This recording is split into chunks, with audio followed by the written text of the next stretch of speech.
ከአዲስ አበባ ከተማ መቆርቆር ጋር ተያይዞ የንግድና የመዝናኛ ማዕከል ከሆኑ ሰፈሮች አንዷ ነች። ከጣሊያን ወረራ ጋር ተያይዞም የነጮች የግብይት ስፍራ በመሆኗም የቀድሞ ስሟን አራዳ በፒያሳ ተካች። ጊዜያት ቢፈራረቁም ግን የአዲስ አበባ የዘመናዊነትና የስልጣኔ እንዲሁም የእርድና ምልክት ሆና እስከዛሬ ቆይታለች።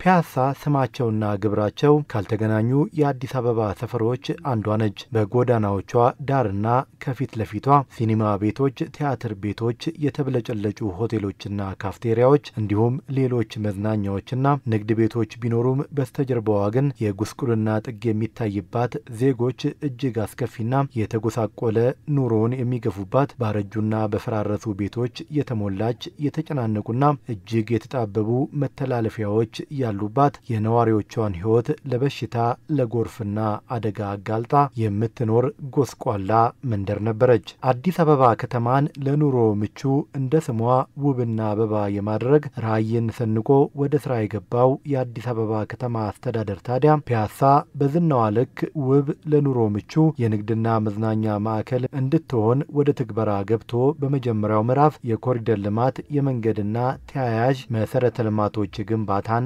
አጭር ጊዜ አጠናቆ ወደ ስራ ገብቷል። የዘመናዊት አዲስ አበባ መገለጫ የሆነችው ፒያሳ እንግዲህ ቀደም ብላ የምታወቅበት በዋነኝነት የቅንጡ የንግድ ማዕከል እንደነበረች ነው። ከዚህ ውስጥም እንግዲህ አልባሳት መሸጫ፣ ጌጣጌጦች እንደዚሁም ደግሞ ሌሎችም መዋቢያዎች መሸጫ አካባቢ እንደነበረች ፒያሳ ይታወቃል። በተለይም ከዚህ ከሲኒማ አምፔር ጀምሮ እስከ ራስ መኮንን አካባቢ ባለው ሰፈር ውስጥ በብዛት የወርቅ ቤቶች፣ የብር ቤቶችና ሌሎችም ጌጣጌጦች የሚሸጡባቸው አካባቢዎች እንደነበሩ ይታወሳል። የወርቅና ብር ጌጣጌጦች መሸጫዎች ለፒያሳ ጌጦቿ መለያዎቿ ናቸው። ከፊት ለፊታቸው በብዙ ሚሊዮን ብር የሚገመት ንብረት የያዙት የፒያሳ ወርቅ ቤቶች ታዲያ ከኮሪደር ልማቱ በፊት ፊት ለፊታቸው በተብለጨለጩ ጀርባቸው ግን እጅግ በደቀቁና በፈራረሱ ጎስቋላ ቤቶች ውስጥ ነበረ ንግዳቸውን ሲያካሂዱ የነበሩት። የኮሪደር ልማቱ ታዲያ ነባሩ የፒያሳ መገለጫ የሆነው የንግድ ስራ በተሻለ የንግድ ስፍራ እንዲካሄድ እድል ፈጥሯል። ሲኒማ ኢትዮጵያ እንደምታዩት በጥሩ ሁኔታ እየታደሰ ነው። ይሄ አካባቢ አንድ አይነት እድሳት እንዲኖረው ነው የተደረገው። ይሄ ኢትዮጵያ ኤሌክትሪክ ህንጻ ነው።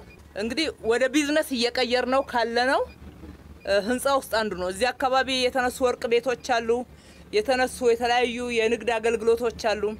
ህዝባችንን እዚህ የነበረውን አገልግሎት ማሳጣት ሳይሆን የሚመጥን መሰረተ ልማት ኖሮን የሚመጥን አገልግሎት መስጠት እንድንችል የማሳመርና የማስዋብ ታሪካችንንም ጭምር የማጉላት ስራ ስለሆነ ይሰራን ያለ ነው። ከዚህ የተነሳ የኢትዮጵያ ኤሌክትሪክ አገልግሎት ሙሉ ለሙሉ ይለቃል ማለት ነው። ከዚህ ይለቅና ይሄ ወደ ቢዝነስ ከሚቀየሩ ህንጻዎች ውስጥ አንዱ ነው። በአዲሲቷ ዘመናዊ ፒያሳ እንግዲህ አዳዲስ መሰረተ ልማቶች ብቻ አይደለም የተገነቡት። ነባር የታሪካዊ ህንጻዎቿም ታድሰው አምረውና ደምቀው በአዲስ መልክ አገልግሎት እንዲሰጡ ተደርጓል።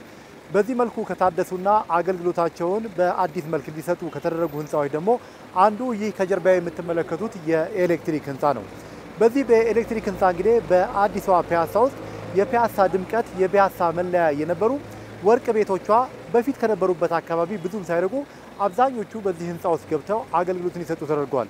ፒያሳ ነባር አገልግሎቷን በዘመናዊና በአዲስ መልክ መስጠት ጀምራለች ማለት ነው። ዛሬ በተዋበችው አዲሲቷ ፒያሳ እንደ አዲስ በተዋቡትና በተጌጡት ነባር ህንጻዎቿ የንግድ እንቅስቃሴው ተቀላጥፏል። ወርቅ ቤቶቿና የጌጣጌጥ መሸጫዎቿም በኤሌክትሪክ ህንጻ፣ በሲኒማ ኢትዮጵያ፣ በሲኒማ አምፔር፣ በሸዋ ሆቴልና መሰል ህንጻዎች ላይ ንግዳቸውን እያካሄዱ ነው። ፒያሳን ምቹና ዘመናዊ የመኖሪያ የንግድና የመዝናኛ ማዕከል የሚያደርጉና በመልሶ ማልማት የሚገነቡ የግዙፍ የመኖሪያ ህንጻዎች፣ የንግድ ማዕከላት ወይንም ሞሎች፣ የህዝብ ፓርኮች፣ የተሽከርካሪ ማቆሚያና የትራንስፖርት ተርሚናሎችና መሰል መሰረተ ልማቶች ግንባታም እየተፋጠነ ይገኛል።